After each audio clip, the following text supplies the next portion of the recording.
Hello students, welcome to Sefia online classes. कैसे हैं आप सभी स्टूडेंट्स? मैं आशा करता हूं कि आप बहुत अच्छे से होंगे। तो आज हम आपको इस वीडियो में पावलोव का शास्त्रीय अनुबंधन सिद्धांत इस टॉपिक से रिलेटेड इम्पॉर्टेंट क्वेश्चंस करवाएंगे। ठीक है, तो चलिए स्टूडेंट, हमारा पहला क्वेश्चन देखिएगा।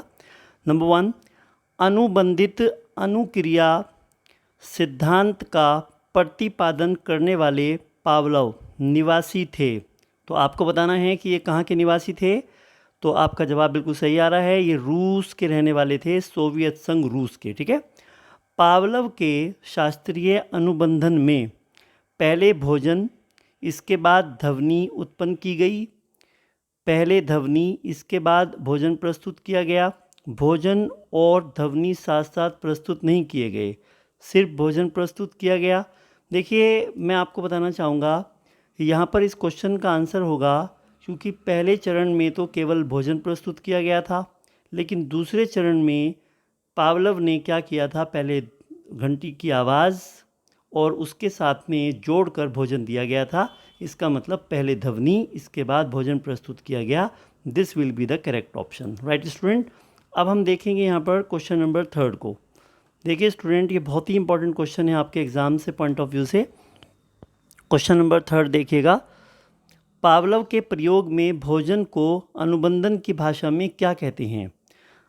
अनुबंधित उद्दीपक, अनबंधित अनुक्रिया, अनानुबंधित उद्दीपक या फिर अनानुबंधित अनुक्रिया।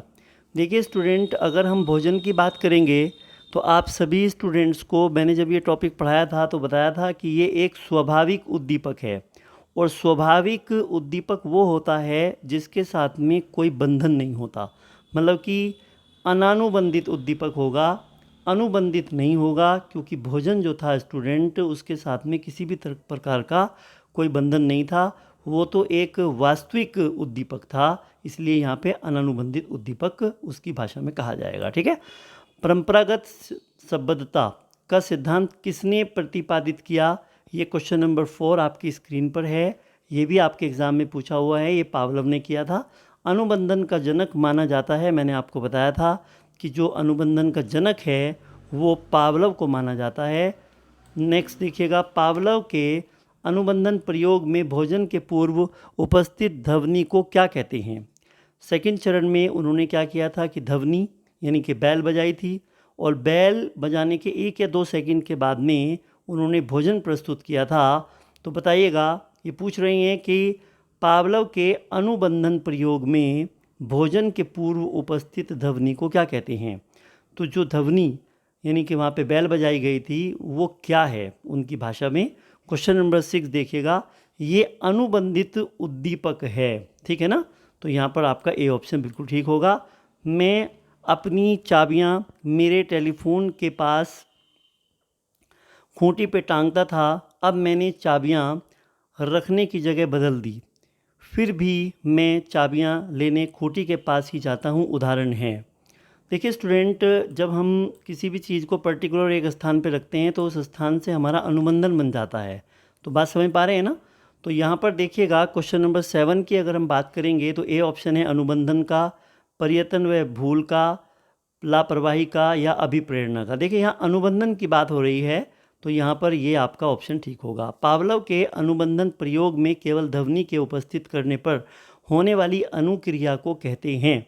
ठीक है, तो यहाँ पे क्वेश्चन नंबर 8 की अगर हम स्टूडेंट बात करेंगे तो यहाँ पे ये अनुबंधित अनुक्रिया होगी, क्योंकि आप देख लीजिएगा पावलोव के अनुबंधन प्रयोग में केवल ध्वनि के उपस्थित करने पर, तो इसका मतलब कि वो ध्वनि से अनुबंधन बन गया था, उसको ध्वनि सुनकर ऐसा प्रतीत होने लगा था उनके कुत्ते को कि भोजन मिलने वाला है, इसलिए यहाँ पर ये अनुबंधित अनुक्रिया होगी। ठीक है, चलिएगा आगे देखिएगा स्टूडेंट। नेक्स्ट देखिए, आप अपने जूते एक रैक पर रखते हैं, उस रैक को उस स्थान से हटा दिया है, फिर भी आप जूते रखने उसी स्थान पर जाते हैं जहाँ पर पहले रैक रखी रहती थी। मतलब कि अब रैक वहाँ से हटा दी गई, लेकिन फिर भी आप वहीं पे जा रहे हैं। इसका मतलब क्या है? ये पुनर्बलन है, अंतर्दृष्टि है, भूल है या अनुबंधन है? ये अनुबंधन है, ये भी अनुबंधन है। ठीक है ना। चलिए, पावलोव ने किस पर प्रयोग किया? चूहे, कुत्ते, बिल्ली, बंदर। तो ये तो बहुत ही सिंपल क्वेश्चन है, आपके लिए बताना है। क्वेश्चन नंबर 10 पर बिल्कुल सही जवाब है, कुत्ते पर किया था उन्होंने अपना प्रयोग। चलिएगा अब देखिए क्वेश्चन नंबर 11 है स्टूडेंट, ये आपके लिए। सीखने का क्लासिकल कंडीशनिंग सिद्धांत किसने दिया था? ये पावलोव साहब ने दिया था। ये मोस्ट इंपॉर्टेंट क्वेश्चन हैं आपकी स्क्रीन पर। चलिएगा नेक्स्ट क्वेश्चन देख लेते हैं स्टूडेंट, क्वेश्चन नंबर 12। निम्नलिखित में से शास्त्रीय अनुबंधन का उदाहरण है। कुत्ता विद्युत शक की मजबूरी को सीख लेता है। चूहा भोजन प्राप्ति हेतु लीवर दबा देता है। कुत्ता घंटी बजने पर लार टपकाना सीख जाता है। कबूतर भोजन प्राप्ति के लिए कुंजी में से झांकना सीख जाता है। देखिए यहाँ पर पावलोव देखिए शास्त्रीय अनुबंधन जो सिद्धांत है वो पावलोव साहब ने दिया था। और यहाँ पर देखिएगा हम चूहे की बात नहीं कर सकते, तो यहाँ पर कुत्ता घंटी बजने पर लार टपकाना सीख जाता है, तो अनुबंधन हो जाता है उसका उसकी घंटी के साथ में, इसलिए यहाँ पर ये वाला ऑप्शन आपका परफेक्ट है। पावलोव थे, देखिए पावलोव जो हैं स्टूडेंट वो शरीर क्रिया विज्ञान शास्त्री थे, ये बिल्कुल सही जवाब है आपका, क्योंकि वो डॉक्टर थे। और नेक्स्ट देखिएगा स्टूडेंट, बाद में उन्होंने साइकोलॉजी के क्षेत्र में भी काम किया था, ठीक है ना। चलिए, एक छोटा बालक शरीर के अंगों का संचालन करना सीखता है, यह किस प्रकार के अधिगम का माध्यम है? देखिए अगर वो शरीर का संचालन करना सीख रहा है तो इसका मतलब यहाँ पे गत्यात्मक होगा, ठीक है ना। तो यहाँ पर ये गामक अधिगम कहते हैं उसे, तो ये आपका गत्यात्मक होगा, ठीक है। अनुबंध प्रयोगों में अनुबंधित अनुक्रियाओं का विलोपन किस कारण होता है? तो यहाँ पे क्वेश्चन नंबर 15 हमें देखना है स्टूडेंट, ये मोस्ट इम्पोर्टेंट है। देखिए पुनर्बलन की अनुपस्थिति में, मतलब कि मैंने आपको बताया था कि अगर हम कुत्ते को वहाँ पर केवल घंटी की आवाज़ ही सुनाते रहेंगे लेकिन हम उसे पुनर्बलन नहीं देंगे, अर्थात हम उसे वहाँ पर कोई भोजन नहीं देंगे, उद्दीपक नहीं देंगे, तो फिर वो क्या होगा, उसका विलोप हो जाएगा, अनुबंधन टूट जाएगा। इसका मतलब यहाँ पे आपका सी ऑप्शन ठीक होगा। पावलोव ने अधिगम का जो सिद्धांत प्रतिपादित किया था वह है कौन सा है? शास्त्रीय अनुबंध। तो बिल्कुल सही जवाब है आपका। क्वेश्चन नंबर 17 आपकी स्क्रीन पर है स्टूडेंट, आप देख सकते हैं, मोस्ट इम्पॉर्टेंट क्वेश्चन है ये भी। पावलोव के प्रयोग में कुत्ते का घंटी बजने पर लार आने की क्रिया कहलाती है। देखिए घंटी बजने पर जो लार उसकी टपकती थी, तो ये पूछा है कि ये क्या कहलाएगी। तो ये क्वेश्चन नंबर 17 आपकी स्क्रीन पर है। तो देखिएगा स्वाभाविक अनुक्रिया नहीं, और यहाँ पे प्राकृतिक अनुक्रिया नहीं, ये सबद अनुक्रिया होगी, ठीक है ना। मतलब कि वहाँ पर क्या हुआ था, वो उससे अनुबंध बन गया था ना, ठीक है। अब देखिएगा स्टूडेंट, यहाँ पे पावलोव को नोबेल पुरस्कार दिया गया था। ये 1904 में चिकित्सा के क्षेत्र में दिया गया था और पाचन तंत्र पे इन्होंने अध्ययन किया था, ठीक है ना। तो इसलिए इनको जो है 1904 में नोबेल पुरस्कार से नवाजा गया था। तो क्वेश्चन नंबर 18 का डी ऑप्शन ठीक है आपका। कौन सा कथन पावलोव के प्रयोग के संदर्भ में सही है? अनुकूलन के दौरान घंटी की आवाज़ के साथ भोजन प्रस्तुत किया। अनुकूलन के दौरान भोजन के बाद घंटी की आवाज़ प्रस्तुत की। अनुकूलन के दौरान पहले घंटी की आवाज़ फिर तत्काल भोजन प्रस्तुत किया। कभी भोजन तो कभी घंटी की आवाज़ प्रस्तुत की।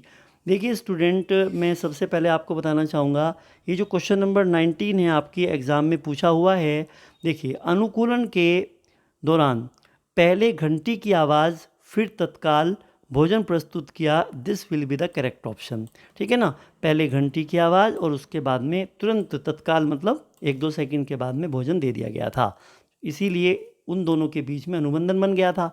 एक रोहित नाम का बच्चा एक बार अग्नि से जलने के बाद अग्नि से दूर रहता है, यह व्यवहार क्या है?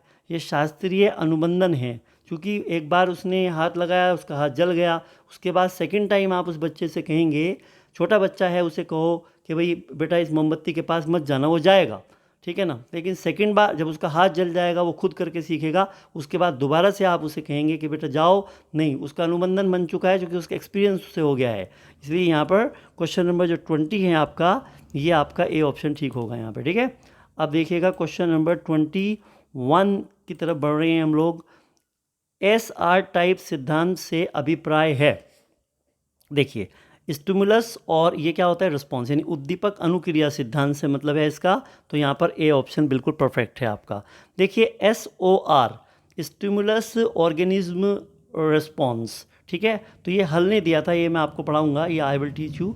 तो जो बॉन्ड है सिद्धांतों में, ओ से क्या अभिप्राय है, तो ओ से अभिप्राय यहाँ पे प्राणी से होता है, और प्राणी का जो मतलब है वहाँ पे ज्ञानात्मक पक्ष से होता है, ठीक है। तो यहाँ पर आपका ये ज्ञानात्मक पक्ष होगा, ओ से अभिप्राय यहाँ पे ज्ञानात्मक पक्ष से, ठीक है। चलिएगा स्टूडेंट, हम नेक्स्ट देख लेते हैं 23rd क्वेश्चन। ये क्वेश्चन नंबर 23 आपकी स्क्रीन पर है। अनुबंधन स्थापित होने के बाद बार बार मात्र अनुबंधित उद्दीपक ही उपस्थित किए जाने पर अंत तो गत्वा अनुबंधित अनुक्रम बंद हो जाना कहलाता है। भाई ये तो विलोपन कहलाता है।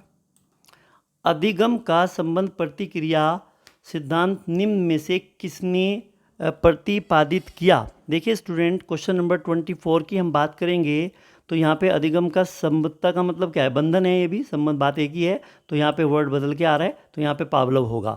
अधिगम सर्वोत्तम होगा जब, देखिएगा, बुद्धि होगी, अभिप्रेरणा होगी, अनुशासन होगा। क्वेश्चन नंबर 25 भी आपके एग्जाम में आया हुआ है।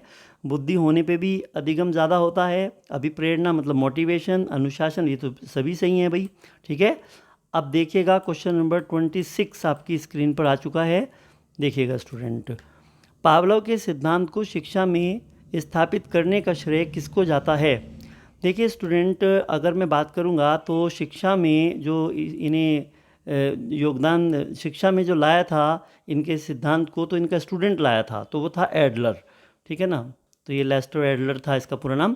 तो ये 26 क्वेश्चन है आपका, तो ये Adler answer will be the correct option, ठीक है। राजू खरगोश को देखकर डरता है। शुरू में खरगोश को राजू से काफ़ी दूर रखा गया और बाद में हर रोज़ खरगोश और राजू के बीच की दूरी कम कर दी गई। अंत में राजू की गोद में खरगोश को रखा गया और वह खरगोश से खेलने लगा। यह उदाहरण किसका है भाई, ये बताइएगा। ये क्वेश्चन नंबर 27 है आपकी स्क्रीन पर।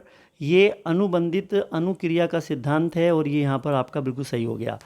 ऋतु विद्यालय से घर पहुंचते ही सबसे पहले अपना होमवर्क पूरा करती है और फिर उसके बाद में खेलने के लिए जाती है। यहाँ ऋतु का व्यवहार क्या है, इसका मतलब वहाँ पे उसका अनुबंधन बना हुआ है इस टाइप का, उसके अंदर परंपरागत यानी कि व्यवहार में ये चीज़ आ गई है, तो इसीलिए यहाँ पर शास्त्रीय अनुबंधन होगा। This will be the correct option. बहुत ही सिंपल है ये पैडागोजी, ये क्वेश्चन आपके इस तरह से बन जाएंगे यहाँ से। देखिएगा आप यहाँ पे कंसेप्ट एक बार क्लियर रखिएगा, हो जाएगा आपका आसानी से एग्ज़ाम। शार्वणी जब पहली बार ससुराल में जाती है तो वह असहज महसूस करती है, ठीक है ना, अनकंफर्ट महसूस करती है, समझ लीजिए। परंतु कुछ दिनों बाद वह वहाँ के वातावरण के अनुसार अपने व्यवहार को प्रकट करने लगती है। ये व्यवहार है नैतिक व्यवहार, सामाजिक व्यवहार, अनुबंधित व्यवहार या व्यवस्थित व्यवहार। देखिए अनुबंधित व्यवहार है, अब क्या है कि वहाँ पे अनुबंधन हो गया है उससे उसका, ठीक है ना। चलिएगा नेक्स्ट देखिए। अरुणा सदैव से अपने बालक का ध्यान ठीक प्रकार से नहीं रख पाती थी, इसलिए उसने अपने बालक को अपनी माँ के पास छोड़ दिया और अब बालक अरुणा के पास रहना पसंद नहीं करता क्योंकि उसका जो अनुबंधन है वो किससे बन गया, उनकी मम्मी के साथ बन गया। इसका मतलब यहाँ पर ये क्या होगा, अब आपको बताना है, ढूंढना है कि यह है। क्वेश्चन नंबर 30 में आपको बताना है ये अनुकूलित व्यवहार होगा। क्या होगा स्टूडेंट, अनुकूलित व्यवहार होगा यहाँ पे, ठीक है। चलिएगा, चौराहे पर लाल बत्ती को देखते ही वाहन का रुकना संकेत अधिगम का उदाहरण है। यह निर्भर करता है, ये क्वेश्चन नंबर 31 है, ये प्राचीन अनुबंध सिद्धांत पर, ये भी एक अनुबंधन का ही है। कोई आपका क्वेश्चन नंबर 31 का बी ऑप्शन ठीक है। क्वेश्चन नंबर 32 आपकी स्क्रीन पर है स्टूडेंट, आप देख सकते हैं यहाँ पर।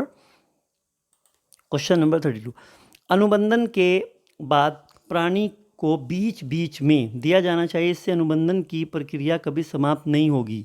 देखिएगा स्टूडेंट, क्वेश्चन नंबर 32 की अगर हम बात करेंगे तो उसको ना पुनर्बलन मिलना चाहिए, ठीक है ना, इसलिए वो समाप्त नहीं होगा, विलोपन नहीं होगा उसका। अल्बर्ट सफ़ेद खरगोश के आकार की अन्य वस्तुओं को देखकर भी डर जाता है, ये क्या कहलाता है, मतलब कि वो इसे भी देख कर डर जाता है। इसका मतलब जो इंसान उस जैसी ही चीज़ से देखकर किसी भी प्रतिक्रिया को प्रदर्शित करता है, तो ये जनरलाइजेशन का उदाहरण है और ये सामान्यीकरण होगा, ठीक है। चलिएगा, ये क्वेश्चन आपकी स्क्रीन पर है स्टूडेंट। एक बच्चा पहले आम की तस्वीर को देखकर मैंगो शब्द को समझता था, अब वह केवल अक्षरों को देखकर ही मैंगो को समझ लेता है। यह प्रक्रिया उदाहरण है, किसका है भाई, बताइएगा आप सभी स्टूडेंट मुझे। ये क्वेश्चन नंबर 34 की अगर हम बात करें तो ये तो अनुबंधन है।